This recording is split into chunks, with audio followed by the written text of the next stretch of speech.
महाराज की जय।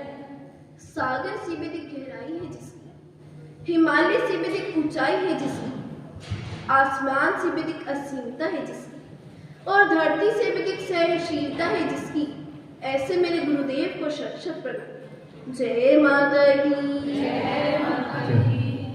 Always move ahead with the glorious blessings of the Guru.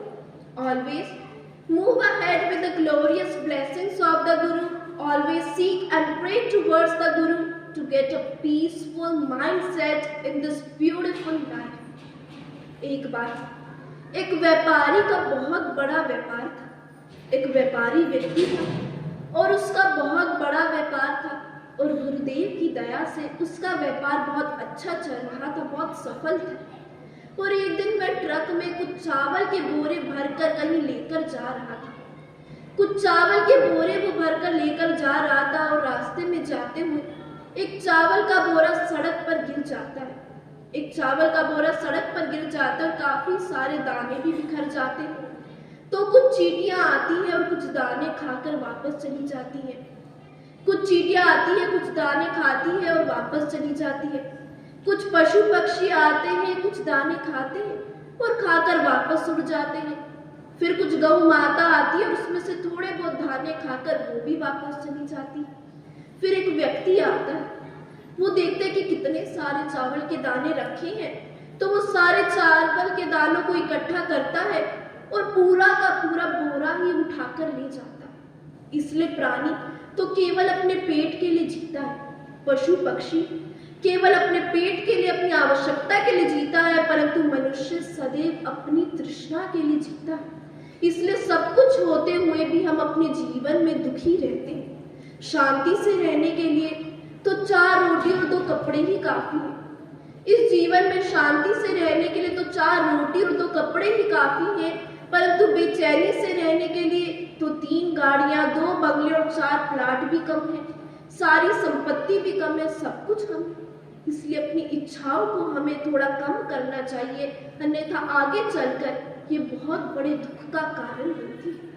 गुरुदेव महाराज कहते हैं कि अपने जीवन में हमें छोटे छोटे नियम करते रहना चाहिए। जिस प्रकार चिड़िया को दाना डालना, या गौ माता को या गौशाला में चारा डालना, कुत्तों को रोटी डालना, ये छोटे छोटे कर्म हमें करते रहना चाहिए, तो पशु पक्षी भी हमें बहुत आशीर्वाद देते हैं, हमें बहुत अच्छी दुआएं देती हैं।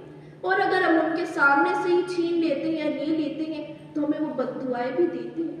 भगवान ने दूसरों को क्या दिया है ये देखने में हम इतना व्यस्त हो जाते हैं, इतना बिजी हो जाते हैं कि भगवान ने हमको क्या दिया है वो हम देखना ही भूल जाते हैं। इसलिए जो कुछ भी हमें मिला है हमें सदैव उसी में प्रसन्न रहना चाहिए, संतुष्ट रहना चाहिए और अपने गुरु का नाम लेते हुए आगे बढ़ते रहना चाहिए। जय माता की, जय हो, जय हो, जय हो, जय हो। गुरु दरबार के सामने से रोज हजारों लोग निकलते हैं। गुरु के दरबार के सामने से रोज हजारों लोग निकलते हैं, परंतु भीतर प्रवेश कोई भाग्यशाली ही करता है। इसलिए मंदिर तक पहुंचना तो केवल तन का विषय है, मंदिर तक आना तो केवल हमारे तन का कार्य है, परंतु भगवान तक पहुंचना हमारे मन का कर्म है, हमारे मन का विषय है। जय हो, जय हो, तालियां। भगवान तक पहुंचना तो केवल हमारे मन का कार्य है, इसलिए मन को झुकाना बहुत जरूरी है।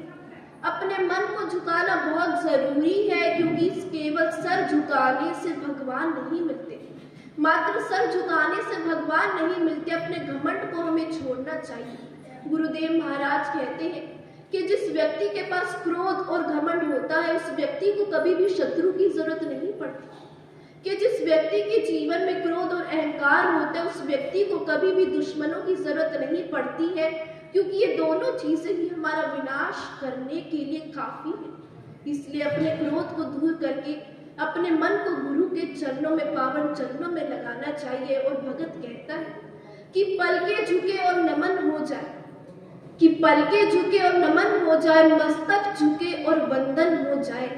ऐसी नजरें कहाँ से लाऊं मैं सदगुरु, कि ऐसी नजरें कहाँ से लाऊं मैं सदगुरु, की तुम्हें याद करूं और तुम्हारे दर्शन हो जाए। जय हो जय हो जय हो जय हो। बोलो गुरुदेव महाराज